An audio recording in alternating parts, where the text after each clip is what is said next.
کړي او دغه مسله د متحده ایالاتو له چارواکو سره هم شریکه کړي. کرزي په دې برخه کې CNN تلویزیون، نیویارک ټایمز ورځپاڼه او BBC نومونه واخیستل.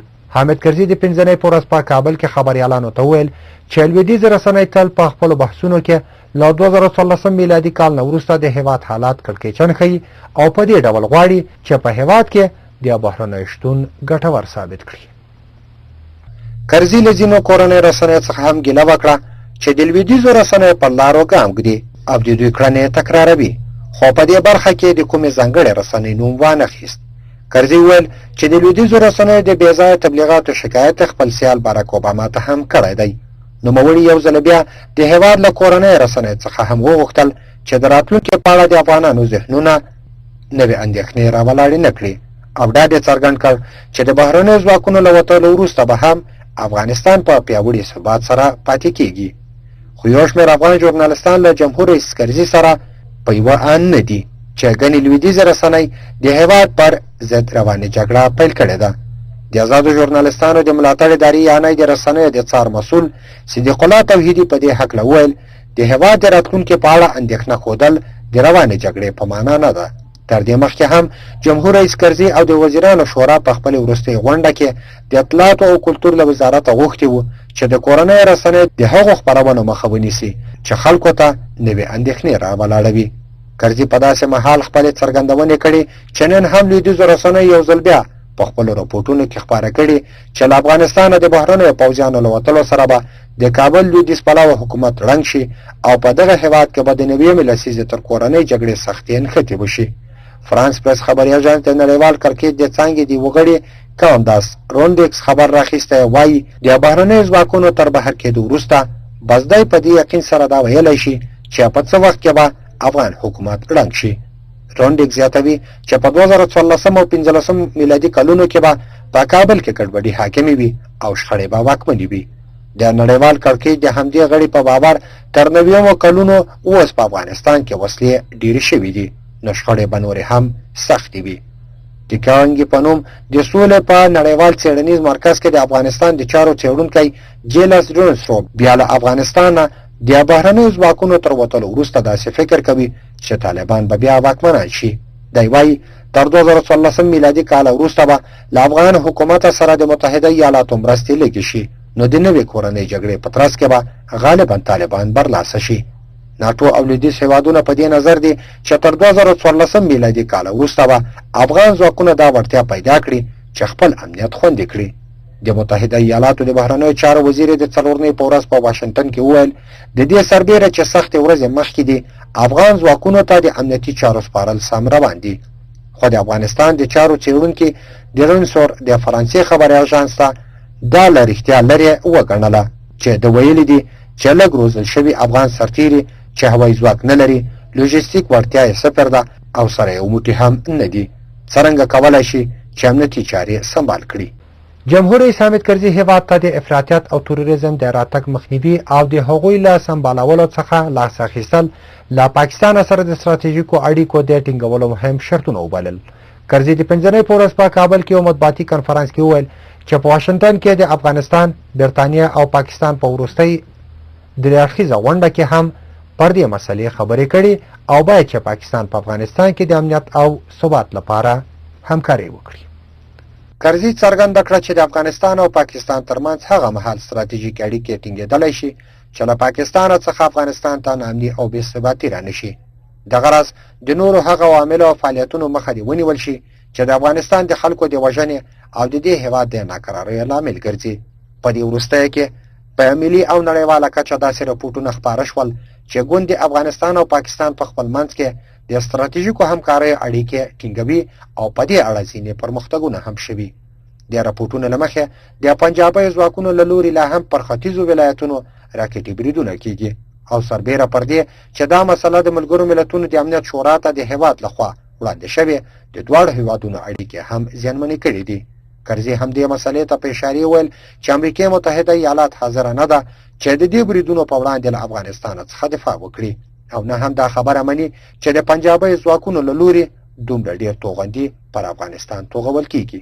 جمهور رئیس کرزي وویل افغانستان هیڅکله نه غواړي چې د پنجابي ځواکونو د دې راکټي بریدونو ځواب په ورته توګه ورکړي.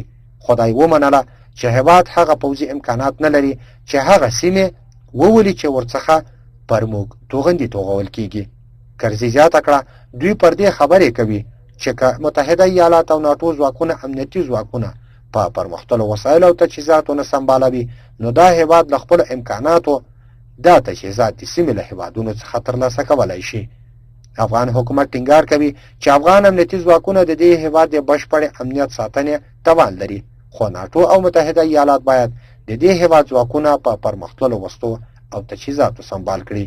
متحده ایالات او ناټو هم تل ټینګار کړی چې افغان ځواکونه سمبالوي، خو د دې مسلې پر سر له ډېرې مودې راهیسې د افغان حکومت او نړیوالو دا ډول ناندرۍ روانې دي او د کرزي د څرګندونو ته په پام لا هم دا ستونزه په خپل ځای پاتې ده. د متحده ایالاتو د پوځ څېړونکي د پایلې ته رسېدلي دي چې د افغانستان د قانونو د استخراج او بهر ته د هغې د لیږدولو لپاره به د اورګاډي د شبکې او لیکو په جوړولو سره چې له امله به د دې بېوزله هېواد د قانونو یوه لویه کچه په اقتصادي توګه ترلاسه شي. د متحده ایالاتو د دفاع وزارت په غوښتنه برابره شوې د 80 مخو دغه راپور د افغانستان د هغو هیلو په اړه چې غواړي خپلې طبیعي زیرمې د دې هېواد د اقتصاد لپاره خپل بنسټ وګرځوي پوښتنې پیدا کړې دي.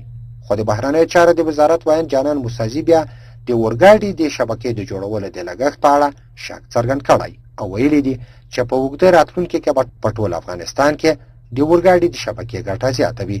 نوموړي وال سټریټ ژورنال ته ویلي د سیمې د اورګاډي له شبکې سره د افغانستان نښلول هغه خوب په رښتیا بدلول دي چې آسیایي هېوادونه له اقتصادي نظره د اورګاډي د شبکې په وسیله یوځای کوي.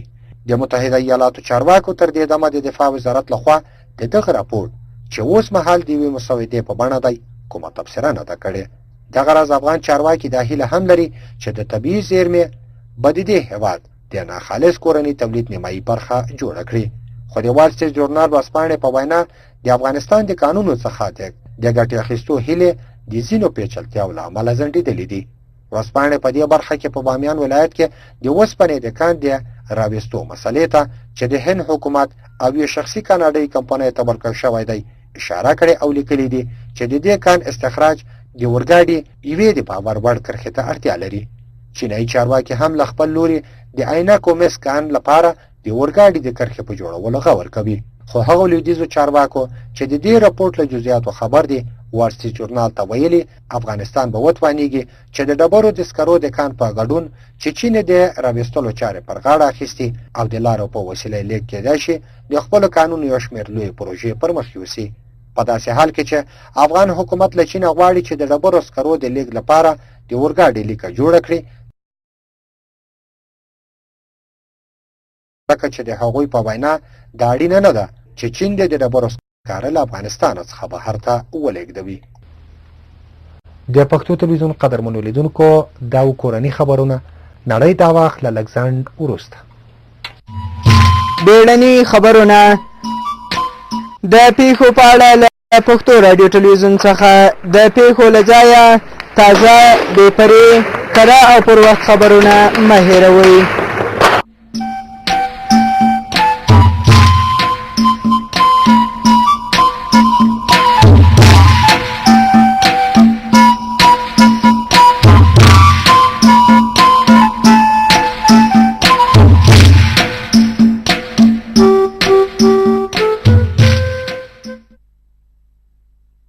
د پښتو ټلویزیون قدرمنو لیدونکو بیا هم ښه راغلاست. اوس هم نړۍ دا وخت. د قزاقستان د بهرنیو چارو وزیر یرلان ادریسوف په واشنګټن کې د متحده ایالاتو د بهرنیو چارو له وزیرې هیلري کلینټن سره خبرې وکړې. هیلري کلینټن وویل چې دې په دې خبرو کې په قزاقستان کې د بشري حقونو په اړه اندېښنې یادې کړې او هلته یې د نوي مذهبي قانون مسله راپورته کړه چې په هغې کې ښایي د آزاد عبادت حقونه وخوړل شي. هیلري کلینټن د قزاقستان ستاینه وکړه چې د اټومي وسلو د نه پراختیا په برخه کې په نړۍ کې مخکښه هیواد دی. بل لور ته د امریکا متحده ایالاتو د بهرنیو چارو وزیرې افغانستان ته د بهرنیو ځواکونو د اکمالاتو په برخه کې د منځنۍ اسیا د دې هیواد د هڅو ستاینه وکړه.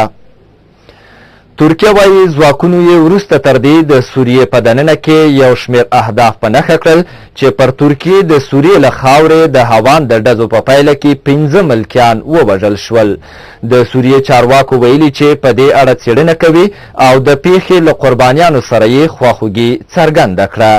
د ملګرو ملتونو عمومي منشي بان کی مون له سوریې وغوښتل چې د خپلو ګاونډیانو د ځمکنۍ بشپړتیا درناوی وکړي او خبرداری ورکړ چې د سوریې 19 میاشتینی کړکېچ مخ په زیاتېدونکي ډول د سیمې نور هیوادونه زیانمن کوي. ترکیې له ملګرو ملتونو وغوښتل چې د سوریې له لورې د برید د مخنیوي لپاره د لازم اقدام وکړي. تېره شپه ناوخته په بروکسل کې د ناټو د غړو هیوادونو سفیرانو له سوریې وغوښتل چې سمدستي دې د ناټو پر غړي ترکیې تهاجمي اعمال پای ته ورسوي او له انقرې څخه یې بشپړ ملاتړ څرګند کړ. په واشنګټن کې د امریکا د متحده ایالاتو د بهرنیو چارو وزیرې هیلري کلینټن وویل پر ترکیې د سوریې له لورې د هاوان ډزو په کار کړې ده. د روسیې د بهرنیو چارو وزیر سرکی لاوروف به چې په 2 ورځني سفر پرون پاکستان ته رسیدلی، نن د دې هیواد د بهرنیو چارو له وزیر هنا ربانیګر، لومړي وزیر راجا پرویز اشراف او جمهور رئیس اسف علي زرداری سره وګوري. مسکو او اسلام آباد تیره میاشت هوکړه کړې وه چې روسیه به په پاکستان کې د تیلو، انرژۍ، ترانسپورت، کرنې او د مخابراتو سکتورونو په پراختیا کې ونډه واخلي. دغه راز په پام کې دی چې روسیه به د پاکستان په کراچۍ ښار کې د وسپنې د ویلي کېدو د فابریکې چې د پخواني شوروي اتحاد په مرسته جوړه شوې په عصري کولو کې مرسته وکړي. په عین حال کې د پاکستان د وسلوالو ځواکونو لوی درستیز جنرال اشفاق پرویز یعنی له خپل روسي سیال سره د لیدنو کتنو لپاره روانه ونی مسکو ته تللی دی.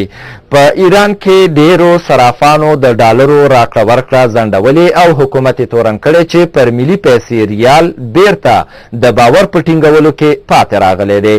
ایرانی پولیسو د ریال د ثبات په موخه د پیسو د غیر قانوني سوداګرو پر زنداني کولو لاس پورې کړی دی. په دې وروستیو ورځو کې ریال خپل 3 برخې ارزښت له لاسه ورکړی. د تهران د پیسو د راکړې ورکړې په لوی بازار کې ډیرو صرافانو خپلې هټۍ تړلې دي. دوی وایي له کړکېچ سره د مبارزې په برخه کې د حکومت د پاتې راتلو له کبله پر ځمکه لوېدلي دي. صرافان دارنګه وایي په خپله حکومت ډالر ټولوي او بازار ته یې د وړاندې کولو مخه نیسي. د دوی په وینا دې کار د پیسو غیر قانوني کاروباریانو ته اجازه ورکړي چې په بازار کې د ډالرو بیه وټاکي.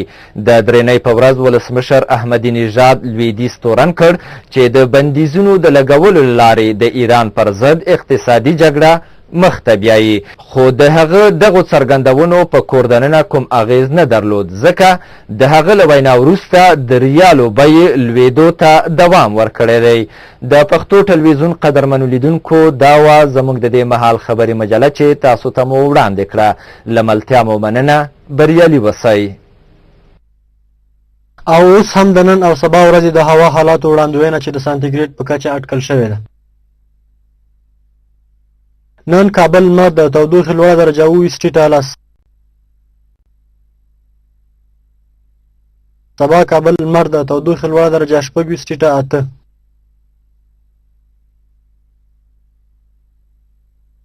نن ننګرهار لمر د تودوخې لوړه درجه 28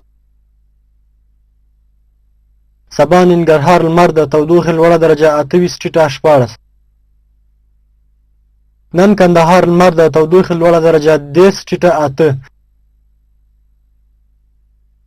سبا کندهار لمر د تودوخې لوړه درجه 28 نن مزار شریف لمر د تودوخې لوړه درجه 20 سبا مزار شریف لمر د تودوخې لوړه درجه 12 نن هرات لمر د تودوخې لوړه درجه 28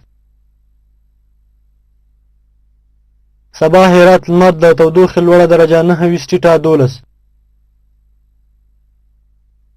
نن پېښور لمر د تودوخې لوړه درجه 22